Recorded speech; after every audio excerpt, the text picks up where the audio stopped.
Hello students, I am A K. Agarwal. Students, ये हमारे physics के वीडियो चल रहे हैं, आपके पास आ रहे हैं फिजिक्स 11th क्लास की फिजिक्स की कोचिंग के लिए। ठीक है, अब जो है ना 11th क्लास की कोचिंग चल रही है आपकी, बिल्कुल सिस्टम वाइज। थर्ड चैप्टर चल रहा है इस समय। थर्ड चैप्टर की सारी थ्योरी, सारे न्यूमेरिकल्स आपको इसमें मिलेंगे। किसी किताब को आपने कंसल्ट नहीं करना है, ना एनसीईआरटी, ना कोई और बुक, साइड बुक, सब कुछ एक एक न्यूमेरिकल्स लिखा होगा सामने बोर्ड पे। ठीक है, परफेक्ट होगा बिल्कुल। आप इसको प्रिपरेशन कर लें तो आपको बिल्कुल एकदम हो जाएगी तैयारी। आपको अगर हमारे वीडियो जैसे आपने देखे होंगे, पहले हमने सेकंड चैप्टर कराया था, फिर फर्स्ट कराया, अब थर्ड चल रहा है ये।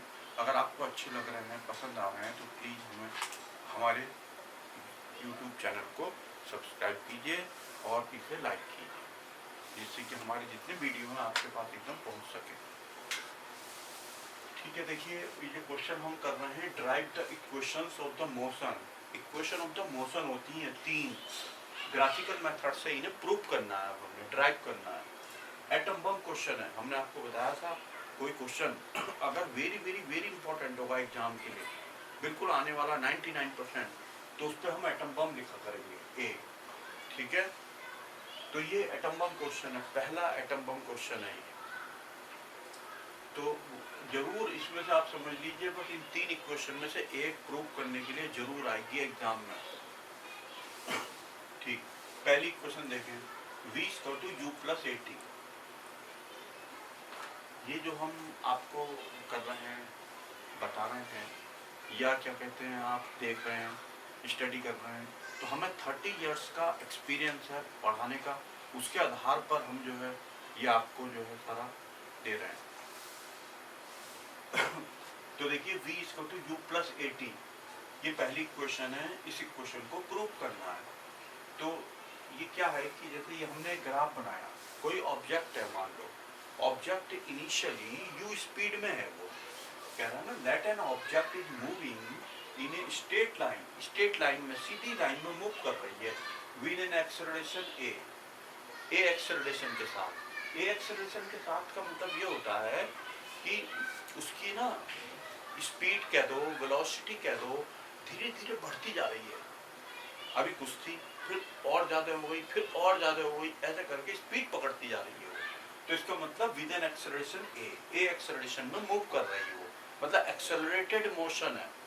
यूनिफॉर्म स्पीड से नहीं कर रही है, जैसे 6 मीटर पर सेकंड तो 6 मीटर पर सेकंड से चल रही है कार ना, ऐसे नहीं। इसमें तो एक्सेलरेशन 0 हो जाएगी। ठीक है, ऐसे नहीं चल रही है। तो acceleration A, let its initial velocity is u। मान लिया इसकी इनिशियल स्पीड या वेलोसिटी u है। आफ्टर टाइम t टाइम के बाद इट्स वेलोसिटी बिकम v, इसकी वेलोसिटी v हो गई। Motion is represented by line AB line जो है इससे रिप्रेजेंटेड होता है इसका मोशन। ठीक है, ये है vt graph, velocity time graph. तो इससे जो है हमने मोशन को, एक्सेलरेटेड मोशन को रिप्रेजेंट करना है, तो इस लाइन से होगा। अब आप सोच रहे होगे या बोलोगे कि यहाँ से क्यों नहीं करा, यहाँ से ऐसे करके ले लेते हैं, ऐसे करके। तो यहाँ से लेते हैं तो 0 मानते हैं हम इसे, आपको पता होगा। तो इनिशियल वेलोसिटी 0 हो जाती, यहाँ पे इनिशियल वेलोसिटी 0 हो जाती। लेकिन हमने यहाँ इस प्रूफ में लेनी है, देखो u, इनिशियल वेलोसिटी u, इसका मतलब यहाँ से स्टार्ट नहीं होगी ये लाइन, यहाँ से नहीं होगी, ऐसे नहीं जाएगी, बल्कि कुछ ऊपर से जाएगी। यहाँ से बना लो आप, ऐसे करके, ऊपर से कहीं से बना लो, ऐसे करके जाएगी। क्लियर हो गई बात आपको फिगर की? ठीक है, यहाँ से ले लिया हमने, ये u स्पीड है यहाँ से यहाँ तक, u यहाँ से यहाँ तक v है, तो ये यहाँ से चली ऐसे। तो हमने यहाँ से वर्टिकल ये बना लिया, हॉरिजॉन्टल लाइन बना लिया, और जहाँ से ये था ना पॉइंट, यहाँ से बना लिया, इसको मिला दिया। ये A मान लिया, B, N, C, D, कुछ भी मान सकते हैं आप इसके अलावा भी। ठीक है, ये V है, ये है वेलोसिटी, फाइनल वेलोसिटी यहाँ पे। ठीक है, ये U है, देखो इनिशियल वेलोसिटी, और यहाँ से यहाँ तक का टाइम T है, T मान लिया। ठीक हो गया, ये हो गया। अब इस ग्राफ से, जो ग्राफ है ग्राफिकल, वो लिखा हुआ आएगा पेपर में, कौन से मेथड से करना है, ग्राफिकल मेथड से करना है या डिफरेंशिएशन मेथड से करना है। एक और कैलकुलस का मेथड भी होता है, वो अभी आएगा, अभी बताएंगे इसके बाद, इसे पूरा करने के बाद फिर कैलकुलस का मेथड बताएंगे। तो 3 यही वाले जो है उससे भी निकलेंगे, ये भी होगा तो 3 ये 3 वो 6 होगा, 6 में से एक जरूर आएगा पेपर में। ठीक है, तो ये हो गया। इस एंगल को हमने सपोज कर लिया थीटा, एंगल को थीटा सपोज कर लिया, क्योंकि ये वीटी ग्राफ है, वीटी ग्राफ से ना हम एक्सेलरेशन निकालेंगे, और वीटी ग्राफ से जो एक्सेलरेशन निकलता है वो इसके स्लोप से निकलता है। ये जो ए बी है ना लाइन, इसका स्लोप निकालेंगे, स्लोप होता है टेन थीटा। स्लोप क्या होता है? Tan theta. टेन थीटा इसको टू फार्मूला होता है perpendicular upon base, tan theta इसको टू परपेंडिकुलर अपॉन बेस। तो ये उससे निकलेगा, इसीलिए हम ये लेंगे परपेंडिकुलर अपॉन बेस करके। तो यहाँ तक समझ आ गया आपको? अब एक्सेलरेशन इज द, कह रहा है एक्सेलरेशन होगा slope of the line A B, ये जो ए बी है लाइन, इसका जो स्लोप होगा, ठीक है, वही क्या होगा? एक्सेलरेशन होगा। हमने बताया भी था अभी स्लोप कैसे निकालते हैं, tan theta. Tan theta means perpendicular upon base. तो ये जो है ना स्ट्रेट लाइन ए बी, ये तो देखो आपने इसको देखो, इस ट्रायंगल को, ये तो परपेंडिकुलर हो गया, ये बेस हो गया, क्या ये परपेंडिकुलर, ये बेस, ठीक है। तो देखें आप ध्यान करें, यहां से लेकर के यहां तक, ठीक है, तो है v, यहां से यहां तक है v, ये v, और यहां से लेकर यहां तक है u, देखो ये u है ना, ये यहां से यहां तक, तो ये हो गया u। तो ये कितना बचा? v माइनस u, ठीक है, और ये कितना है? t, ये है t, ठीक। अब देखो आप ध्यान करो, a एक्सेलरेशन बोल रहा है ना, a is equal to bn upon an, ये देखो bn अपॉन an, क्लियर है, परपेंडिकुलर अपॉन बेस, स्लोप के बराबर हो गया a। अब जो bn है ना, bn, ये bn इसको लिख सकते हैं bc माइनस nc, ये देखो bn को इस पूरी डिस्टेंस में से ये डिस्टेंस सब्ट्रैक्ट कर देंगे तो वो ऊपर वाली आ जाएगी, bc माइनस nc, देखो bc माइनस nc, क्लियर है इससे ये लाइन। an वैसी रहा, अपॉन वाला डिनोमिनेटर में जो है। उसके बाद bc की जगह क्या लिख देंगे? देखो bc कंप्लीट v, ये रही डिस्टेंस v, और वो nc कितनी हो जाएगी? ये nc u, ये देखो ये रही u, जो ये होगी u तो ये भी u, इक्वल है दोनों u। क्रॉस मल्टीप्लाई कर दो तो v माइनस यू इसको टू 80, इसको इधर ट्रांसफर कर दो तो v इसको टू u प्लस 80। प्रूव हो गया, फर्स्ट इक्वेशन प्रूव हो गया। ये बिल्कुल ऐसे ही आपने लिखना है। ये जो स्टार्टिंग की लैंग्वेज है, इसमें कुछ अगर आपके आगे पीछे हो भी गई, अपने मन से लिख दी, कोई बात नहीं, ठीक है, ये चेंज नहीं होनी चाहिए, स्टेप से करके ये होगा। अब सेकंड इक्वेशन देखो आप, सेकंड इक्वेशन जब आप करोगे, ध्यान से समझने की बात है, तो यही फिगर बनेगा आपका, यही फिगर, ठीक है। और ये स्टार्टिंग में जो लिखा जाएगा लेट एन ऑब्जेक्ट से लेकर के ए बी तक, ठीक है, यही लिखा जाएगा, ठीक, इसमें कोई चेंज नहीं आएगा। बात समझ में आ रही है? ये जो लिखी जाएगी लैंग्वेज, ये सेम यही रहेगी सेकंड वाले के लिए, और यही फिगर बनेगा, क्लियर। उसके बाद देखो आप, उसके बाद क्या लिखना है सेकंड में, देखो distance travelled by object in time t, distance travelled निकालनी है, देखो हमें s निकालना है ना, s equal to ut plus half t square, ये फॉर्मूला प्रूव करना है, इसका मतलब s निकालना है। s क्या है? Distance travelled by object in time t, यानी u से जब तक उसकी वेलोसिटी v हुई, यानी इस पूरे में तो वो कितना डिस्टेंस ट्रेवल करा उसने, ठीक है। तो ये देखो ut है, ध्यान करना, ये ut ग्राफ है। आपको एक बात पता है कि स्पीड इसका टू होता है डिस्टेंस अपॉन टाइम, ठीक है, स्पीड इसका टू डिस्टेंस अपॉन टाइम। तो डिस्टेंस इसका टू हो गया speed into time, cross multiply, इसका मतलब v इंटू टी करेंगे, अगर हम v और t की मल्टीप्लाई होगी तो डिस्टेंस निकलेगी, ठीक है, तो डिस्टेंस निकलेगी। ये है u, ये है t, यानी ut एक ही बात है, ut की मल्टीप्लाई होने पे निकलेगी डिस्टेंस। अब मल्टीप्लाई जहाँ आती है तो वहां पे एरिया निकलता है ग्राफ से, मल्टीप्लाई अगर आ गई, d निकालना है तो एरिया निकलेगा। बात समझ में आ रही है आपकी? एरिया, ये वाली बात बता रहा है, एरिया निकलेगा, ठीक। Distance travelled by object in time t इसका टू क्या होगा? Area under the line AB, ये जो ए बी है ना लाइन, इसके अंडर का जो एरिया होगा पूरा ए बी लाइन के, देखो area under the line A B and time axis, यहाँ तक ये टाइम एक्सिस है पूरी से, वहां ए बी लाइन से पूरा नीचे का एरिया आ जाएगा area under the line A B and time axis, ठीक। इसका मतलब कौन सा एरिया, ये देखो हम हाथ देखना हमारा चल रहा है, ये वाला एरिया लेंगे पूरा, ये वाला एरिया ए बी लाइन के नीचे का एरिया, नीचे का एरिया मतलब ये वाला एरिया, ठीक है। देखो area O A B C, ये एरिया आ जाएगा। अब ये एरिया कैसे निकलेगा, इस एरिया में एक क्या बन रहा है बताओ, ये रेक्टेंगल, और ये क्या बन रहा है आपको, ये क्या दिखाई दे रहा है, ट्रायंगल। तो देखो इनने नीचे क्या लिख दिया, एरिया, इसकी जगह लिख दिया area of O A N C, देखो ओ ए एन सी यानी रेक्टेंगल, प्लस क्या लिख दिया, area A N B, area ये प्लस ये, ठीक बात समझ गए। Complete area is equal to rectangle plus triangle. अब देखो ये क्या था फिगर बोले आप, रेक्टेंगल, रेक्टेंगल का एरिया क्या होता है, क्या हो जाएगा यहाँ पे ओ सी इंटू ओ ए, ये देखो ओ ए इंटू ओ सी, ओ ए इंटू ओ सी, ठीक है, लेंथ एंड ब्रेथ मल्टीप्लाई किया, ठीक है।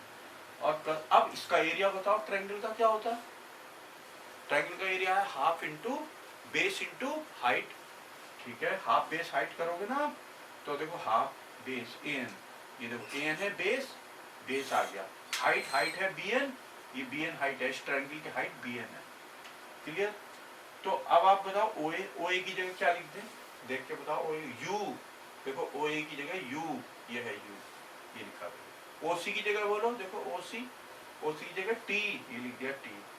हाफ ए एन की जगह बताओ, ए एन की जगह देख करके, ए एन की जगह फिर से टी, और बी एन की जगह क्या लिखते हैं, B N V minus U, इस बी एन की जगह देखो ये कंप्लीट वी और ये यू, तो ये बचा वी माइनस यू, ठीक है। तो अच्छा एक फार्मूला और, v इसको टू यू प्लस एटी होता है, जो हमने फर्स्ट प्रूव करा था, उससे u इधर ले आओ LHS में, तो v माइनस यू इसको टू 80 हो गया। तो इस v माइनस यू की जगह क्या लिख देंगे, इसकी जगह 80 लिख दिया, देखो तो ये हाफ 80 स्क्वायर हो गया, ut है ये s था, s LHS इसको टू ut प्लस हाफ 80, ये सेकंड प्रूफ हो गया, क्लियर है। ये डिस्टेंस है, देखो शुरू में LHS में s, ठीक है। अब थर्ड प्रूफ देखो, थर्ड प्रूफ में आप जो है यही फिगर बनेगा थर्ड प्रूफ में, जब कॉपी पे लिखे ना आप, जब अपनी कॉपी पे लिखें, नोट्स बनाएं, तो आप सेकंड वाले में भी फिगर बना के, ये जो है इतनी हमने बताई लैंग्वेज वाली, यहाँ से लिखे आप, उसे जरूर प्रैक्टिस भी होगी और अच्छा भी रहेंगे नोट्स। ऐसी जब थर्ड करें ना, थर्ड, तो यही फिगर बनाएं दोबारा, और ये लैंग्वेज यही वाली लिखें, फिर से लिखें दोबारा। उसके आगे का देखो आप थर्ड में, वी स्क्वायर इसको तो यूज का 2s प्रूव करना है हमें। तो जब आपने ये वो कर ली लैंग्वेज और करिए फिगर बना लिया, distance travelled by object in time t, जो ये लिखा है distance travelled by object in time t। अब देखो ध्यान करो आप बात के ऊपर, ये जो AB के नीचे वाली से लेके टाइम एक्सिस तक की डिस्टेंस है, जो आपने सेकंड पार्ट में निकाली, ये दो प्रकार से निकाली जा सकती है।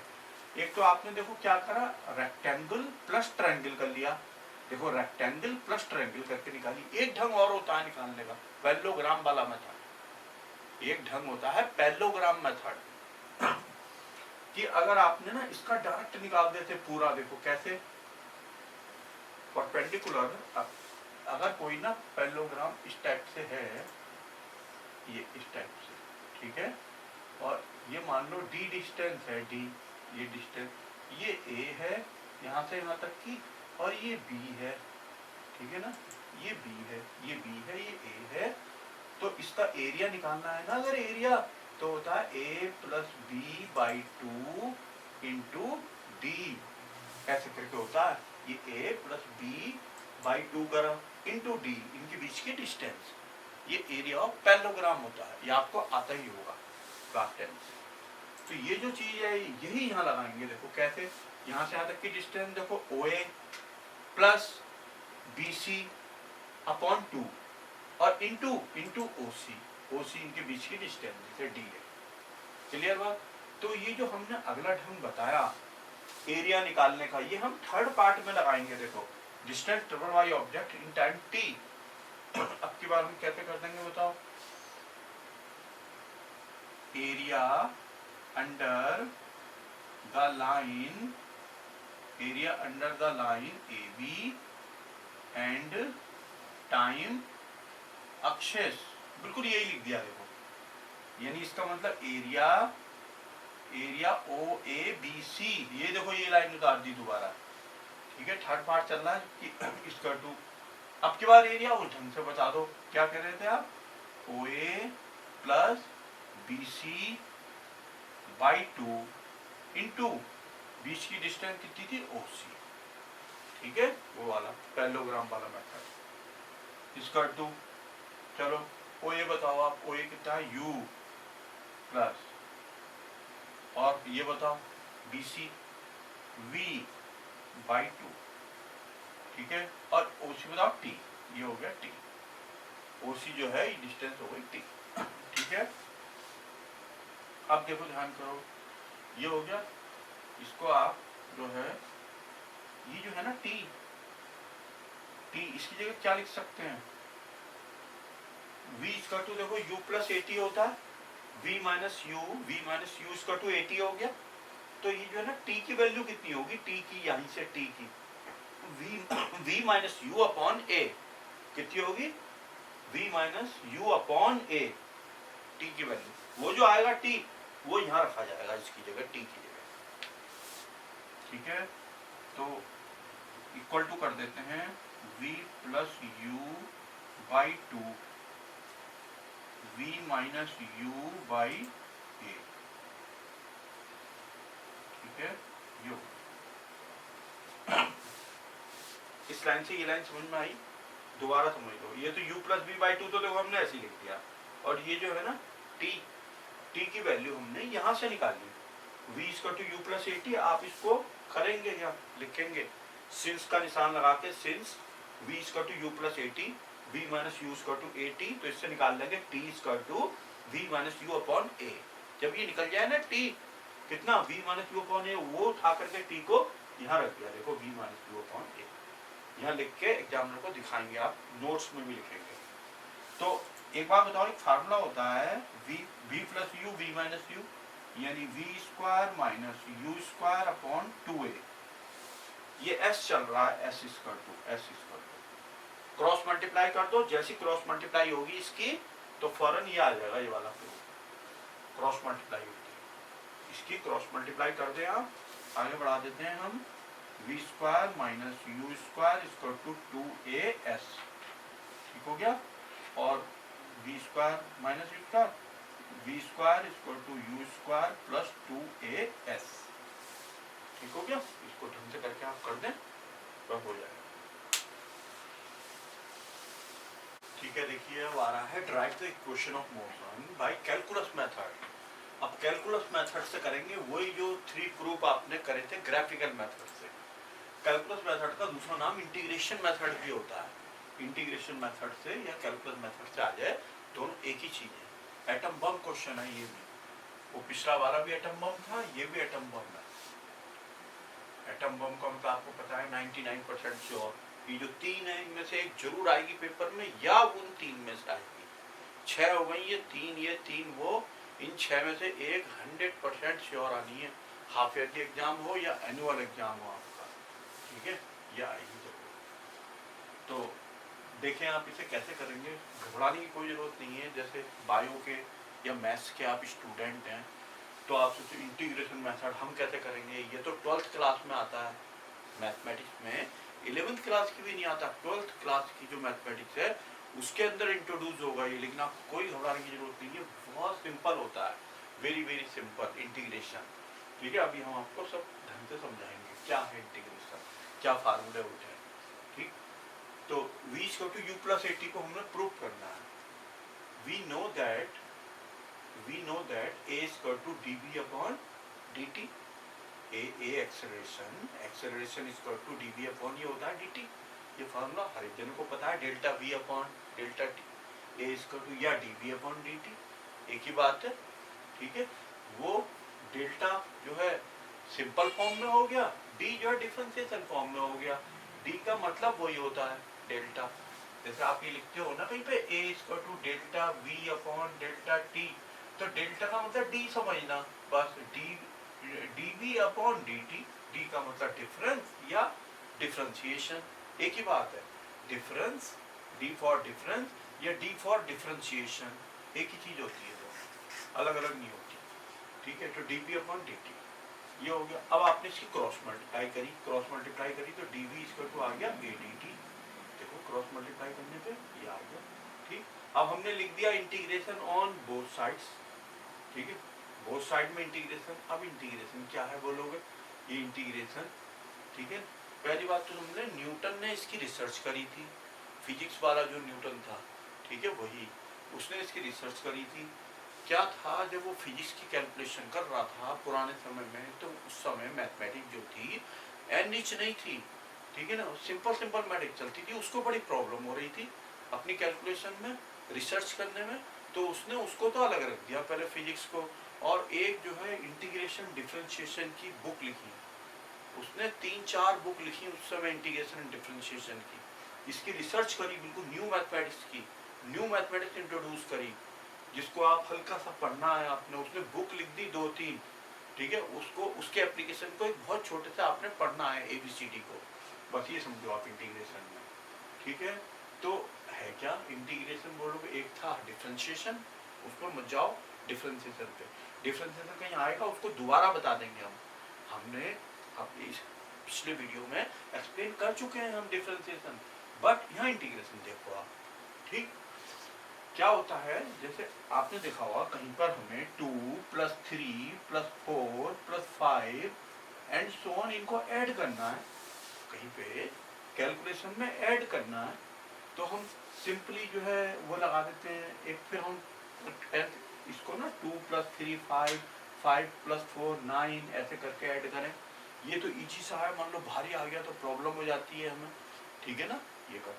फिर क्या हुआ, इसके आगे आपने रिसर्च करी, वो फार्मूला लगा दिया S = n/2 2a + n-1 × d, पिछले साल होता था जो फार्मूला सीरीज में, ठीक है ना, इस फार्मूले से निकालते थे।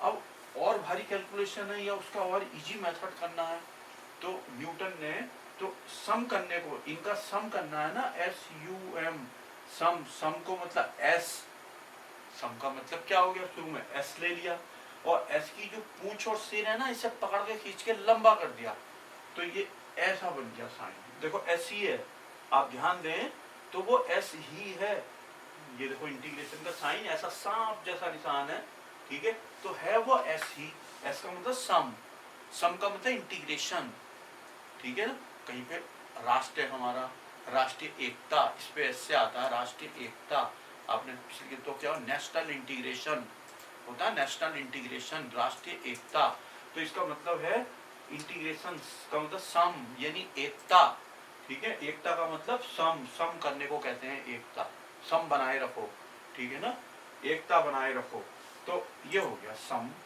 तो मतलब इंटीग्रेशन। अब इंटीग्रेशन का क्या फार्मूला होता है, होता कैसे है इंटीग्रेशन, ठीक है, किस टाइप से हो जाता है। एक बात और समझ लो आप, जो इंटीग्रेशन है ना, ये डिफरेंशिएशन के उल्टा होता है, डिफरेंशिएशन का उल्टा होता है, जैसे रात का उल्टा दिन होता है ऐसे, तो ऐसे ही डिफरेंशिएशन का उल्टा इंटीग्रेशन।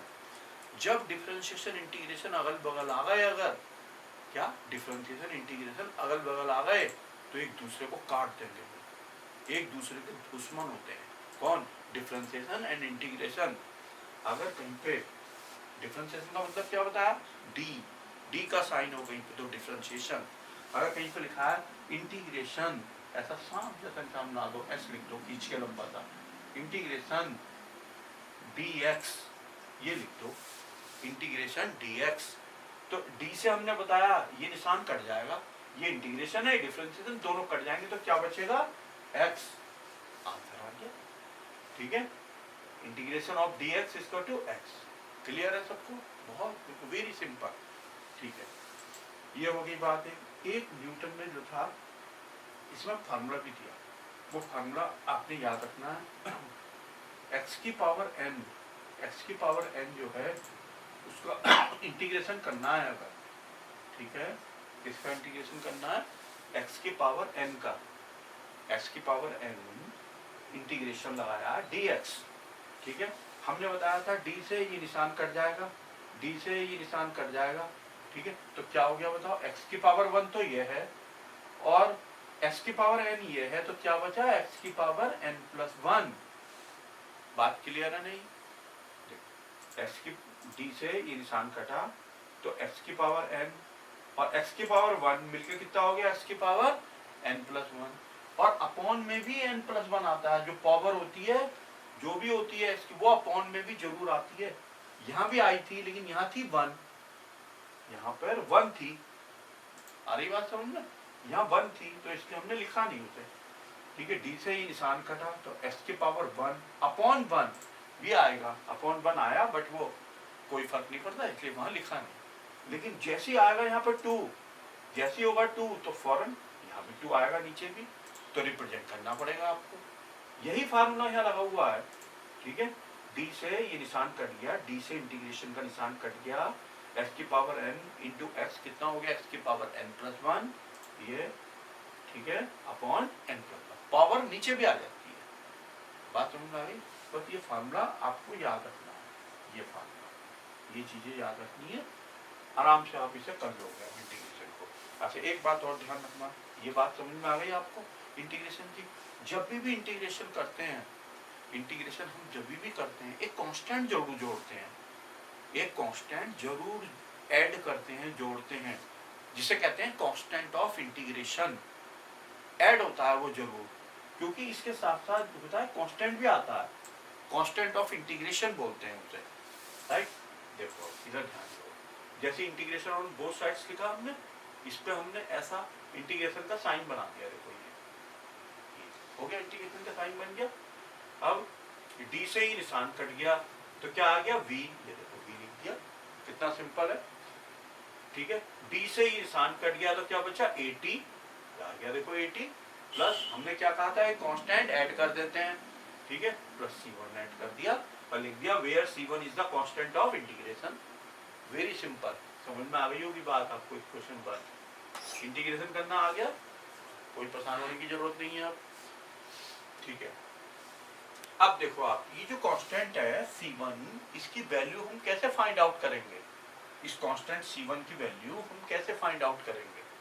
तो देखो आप, देखो at t equal to 0, t equal to 0 का मतलब ध्यान रखना, t इज इक्वल टू 0 का मतलब होता है इनिशियली, इनिशियली का मतलब स्टार्ट में कोई अगर ऑब्जेक्ट मूव करना शुरू कर रही है, मान लो एकदम मूव करना शुरू कर रही है, तो हम क्या बोलते हैं इनिशियली, मतलब स्टार्ट में। तो एट t इक्वल टू 0 को समझाया ब्रैकेट में कि इनिशियली होता है, इसका मतलब t इक्वल टू 0 पर वेलोसिटी जो v है, वेलोसिटी v है उसे बोलते हैं u। भाई एक बात बताओ, कोई ऑब्जेक्ट बिल्कुल स्टार्ट हो रही है मूव करना, तो उसकी वेलोसिटी को इनिशियल वेलोसिटी बोलते हो नहीं आप, u, इनिशियल वेलोसिटी u।